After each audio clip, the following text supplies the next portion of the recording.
Between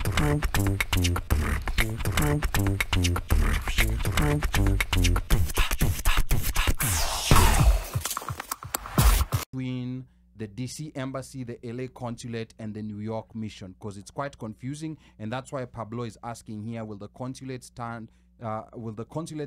Be serving Kenyans from all states or just the West Coast? So DC, LA, New York. BigTed, please answer that question. Je ne sais pas.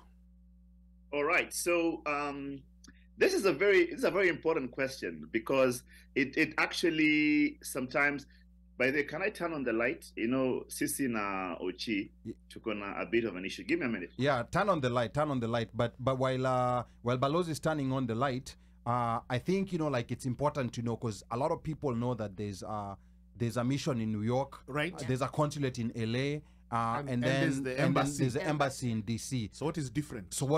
What exactly do they do? What? Yeah. What do they prioritize? Yes. If it's DC, or does what happen in DC happen in LA and New York?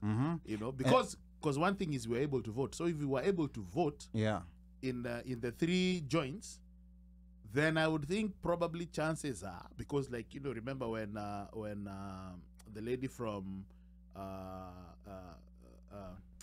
the voting IBC yeah. when they came and said that anything that happens, whatever happens, voting can only happen on Kenyan soil. Yeah. So if voting can only happen in Kenyan soil, then I should be able to go to the LA consulate or the New York mission and get services. Passport. Correct. And stuff. But anyway, that is just a random thought. Yeah, and then another thing also at Texas, Pia, because Texas, you know, like, that's an easy place that Kenya, I think, has not taken advantage of. That's why we have most Kenyans. And I can see Pia what Houston, you know, like, in Tabitha are trying to, you know, like, raise their hands, because there's a lot of focus on Dallas when it comes to Texas. But yet there's also a very big population in Houston. But also, I think wasn't there a time when the embassy had gone to Dallas, and they, I think, had been there for a week, and they were offering services like, I think, ID, passport. Yeah. So yeah, maybe... but let's go back to Balozi. We just want to get lights sasa tunamwona vizuri. You know, maji huku inafanya mtu kuwa light. No, umekuwa light skinned. Yeah, we noticed that. I was about to ask you. I was about to ask you if you've used some products, but I think ni maji ya huko LA. So what's the difference between these three different missions in DC, in LA, and in New York? BigTed. All right, so it's a good question, because everybody usually asks, okay, what's the difference? So every country can only accredit one station as an embassy. All right?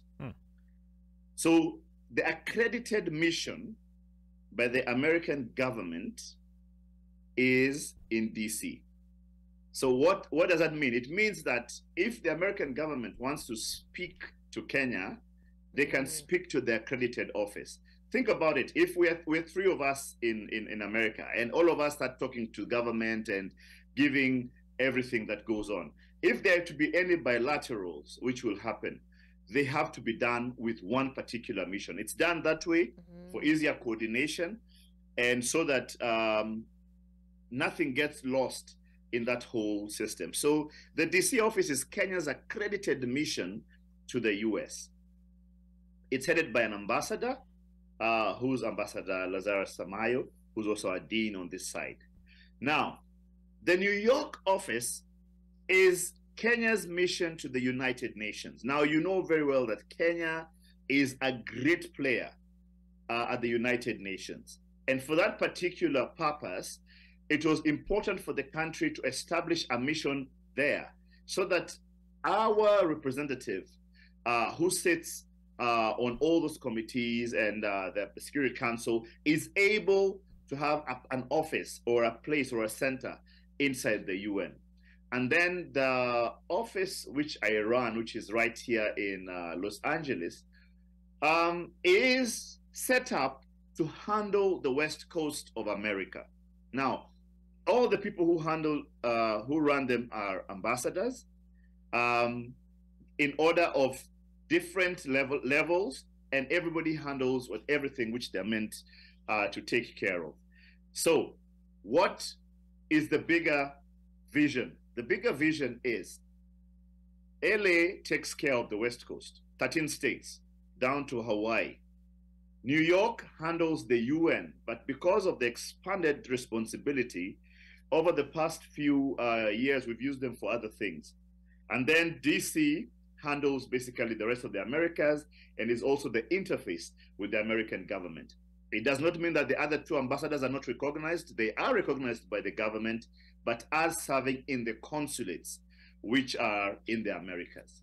Okay, and Slay is asking which states are West Coast, asking for the South. These are Texas people. They feel like prodigal children. They feel left out. Actually, they feel left out. Slay should see us after class. Guys, mimi nimekuja huku juzi, so but I can tell by you. the Texas, Mexico. No, That's what they're saying in the comments. half of Texas is actually under our jurisdiction. Half But of think of Texas. it- What is half think of of it- Texas? What do you mean half of Texas? Well, guys, I can only tell you what is on my map. Okay, so But very soon I'm going to be there. Remember, Okay. I've just been here a few months. Okay. But the idea is this: government is borderless. If you are a citizen of Kenya, if you're a Kenyan citizen, even if you're a Kenyan American citizen, government, regardless of wherever you are, you have a right to be served by government. If you come here, we will not tell you you're from this place, we can't serve you. That one I don't think is right. You pay our salaries, you pay taxes, you help Kenya with remittances. It is your right to be served in any government office as long as you're in that territory.